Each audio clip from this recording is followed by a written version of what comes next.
ತೆಗಿತಾನೆ. ಸ್ವಲ್ಪ ಹತ್ರ ಇಟ್ಕೊಂಡು ನೋಡ್ತಾನೆ. ಅದರಲ್ಲಿ ಆ ಬಾಣದ ತುದಿಗೆ ವಿಷವನ್ನು ಹಾಕಿರ್ತಾರೆ. ಅವನು ಅದನ್ನು ನೋಡ್ತಾ ಇರ್ತಾನೆ. ಅಷ್ಟೊತ್ತಿಗೆ ಅದೇ ದಿಕ್ಕಿನಿಂದ ಬಂದಂತಹ ಒಂದು ಬಾಣ ಟೆಮೋಜಿನ್ನ ಕತ್ತಿಗೆ ನಾಟುತ್ತೆ. ಅವನು ಅದನ್ನು ಹಾಗೆ ತನ್ನ ಬಲಗೈಲಿ ಇಟ್ಕೊಂಡು ಜ್ಞಾನ ತಪ್ಪಿ ನೆಲಕ್ಕೆ ಉರುಳ್ತಾನೆ. ಸಾಯಂಕಾಲ ಆಗ್ತಾ ಇದೆ, ನಿಧಾನವಾಗಿ ಕತ್ತಲೆ ಆಗ್ತಾ ಇದೆ. ಇವರು ಯುದ್ಧ ತುಂಬ ತೀವ್ರವಾಗಿ ಯುದ್ಧ ನಡೀತಾ ಇದೆ ಎರಡೂ ಕಡೆನೂ. ಟೆಮೋಜಿನ್ ಕೆಳಗೆ ಉರುಳಿದ್ದನ್ನು ಟೆಮೋಜಿನ ದಳಪತಿಯಲ್ಲಿ ಒಬ್ಬನಾದಂತಹ ಜಲ್ಮೆ ನೋಡ್ತಾನೆ. ಬೇರೆ ಯಾರೂ ನೋಡಿರೋದಿಲ್ಲ. ಇವನು ಬೇಗ ಅಲ್ಲಿ ಹೋಗ್ತಾನೆ. ಅವನು ಹೋಗಿ ಟೆಮೋಜಿನ್ನ ದೇಹವನ್ನು ಕುಲುಕ್ತಾನೆ. ಖಾನ್ ಖಾನ್ ಅಂತ ಅವನ ದೇಹವನ್ನು ಕುಲುಕ್ತಾನೆ. ಆದರೆ ಯಾವುದೇ ಚಲನೆ ಇರೋದಿಲ್ಲ. ಅವನು ಸುತ್ತಮುತ್ತ ನೋಡ್ತಾನೆ, ಯಾರೂ ನೋಡಿರೋದಿಲ್ಲ. ಯುದ್ಧ ನಡೀತಾನೆ ಇದೆ. ಇವನೇನು ಮಾಡ್ತಾನೆ, ಟೆಮೋಜಿನ್ನ ಅಲ್ಲಿಂದ ನಿಧಾನವಾಗಿ ಸಾಗಿಸ್ತಾನೆ. ಸಂಜೆ ಆಗೋಯ್ತು, ಕತ್ಲಾಗೋಯ್ತು. ಯುದ್ಧನ ನಿಲ್ಲಿಸ್ತಾರೆ. ಯುದ್ಧ ನಿಲ್ಲಿಸುವುದಕ್ಕೆ ವಾದ್ಯವನ್ನು ಅವರು ಮೊಳಗಿಸ್ತಾರೆ. ಎರಡೂ ಕಡೆ ತುಂಬ ಹಾನಿಯಾಗಿರುತ್ತೆ. ಹಲವಾರು ಸೈನಿಕರು ಸತ್ತಿರ್ತಾರೆ.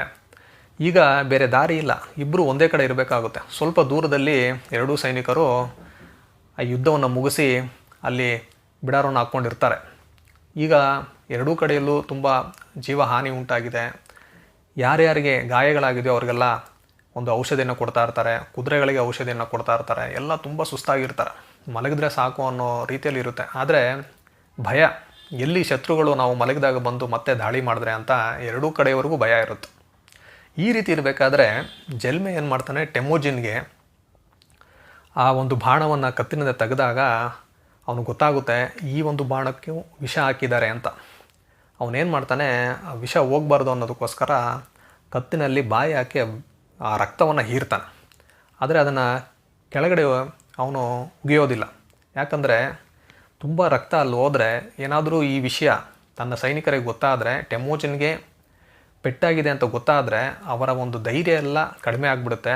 ಯುದ್ಧದಲ್ಲಿ ನಾವು ಸೋಲೋದು ಖಂಡಿತ ಅಂತ ಅವನಿಗೆ ಗೊತ್ತು. ಅದಕ್ಕೆ ಅವನು ರಕ್ತನೆಲ್ಲ ಏನು ಮಾಡ್ತಾನಂದರೆ ಅವನೇ ನುಂಗ್ಕೊಳ್ತಾ ಇರ್ತಾನೆ. ಒಂದು ಹಂತದಲ್ಲಿ ಏನಾಗುತ್ತೆ ಅಂದರೆ ಅವನಿಗೇ ತುಂಬ ತೊಂದರೆ ಆಗುತ್ತೆ. ಅದಕ್ಕೆ ಅವನೇನು ಮಾಡ್ತಾನೆ, ರಕ್ತನೆಲ್ಲ ಹೀರಿ ಕೆಳಗಡೆ ಉಗುಳ್ತಾನೆ. ಹೀಗೆ ಮಾಡ್ತಾ ಇರ್ತಾನೆ. ತುಂಬ ಬಳಲ್ತಾನವನು. ಸ್ವಲ್ಪ ಹೊತ್ತು ಆದಮೇಲೆ ನಿಧಾನವಾಗಿ ಟೆಮೋಜಿನ್ಗೆ ಪ್ರಜ್ಞೆ ತಿರುಗ್ತಾ ಇರುತ್ತೆ. ಅವನು ಕಣ್ಮುಚ್ಕೊಂಡೆ ಏನೋ ಹೇಳ್ತಾ ಇರ್ತಾನೆ. ಸ್ವಲ್ಪ ಹತ್ತಿರ ಹೋದಾಗ ಗೊತ್ತಾಗುತ್ತೆ, ಅವನು ಹಾಲು ಹಾಲು ಅಂತ ಹೇಳ್ತಾ ಇರ್ತಾನೆ. ಜಲ್ಮೆಗೆ ಅರ್ಥ ಆಗುತ್ತೆ, ಅವನಿಗೆ ತುಂಬ ಹಸಿವಾಗಿದೆ, ಅದಕ್ಕೆ ಹಾಲು ಕೇಳ್ತಾ ಇದ್ದಾನೆ ಅಂದ್ಬಿಟ್ಟು ಅವನಿಗೆ ಗೊತ್ತಾಗುತ್ತೆ. ಆದರೆ ಈ ರಣರಂಗದಲ್ಲಿ ಎಲ್ಲಿ ಹೋಗಿ ಹಾಲು ತರೋದು ಅಂತ. ಯಾಕಂದರೆ ಅವರು ಕುದುರೆ ಹಾಲನ್ನ ಆಗಾಗ ಸೇವಿಸೋದು ಅವರ ಒಂದು ಅಭ್ಯಾಸ. ಸರಿ ಅಂತ ಎಲ್ಲರೂ ಸಿಗುತ್ತಾ ಅಂತ ನೋಡ್ಕೊಂಬೋಣ ಅಂತ ಹೋಗ್ತಾನೆ. ತನ್ನ ಸೈನಿಕರಿರೋ ಜಾಗಕ್ಕೆ ಹೋಗ್ತಾನೆ. ಅಲ್ಲಿ ಹುಡುಕ್ತಾನೆ, ಏನೂ ಸಿಗೋದಿಲ್ಲ. ಸ್ವಲ್ಪ ನೀರು ಸಿಗುತ್ತೆ. ಅದನ್ನು ತೆಗೆದುಕೊಂಡು ಬಂದು ಟೆಮೋಜಿನ್ಗೆ ಕೊಡ್ತಾನೆ.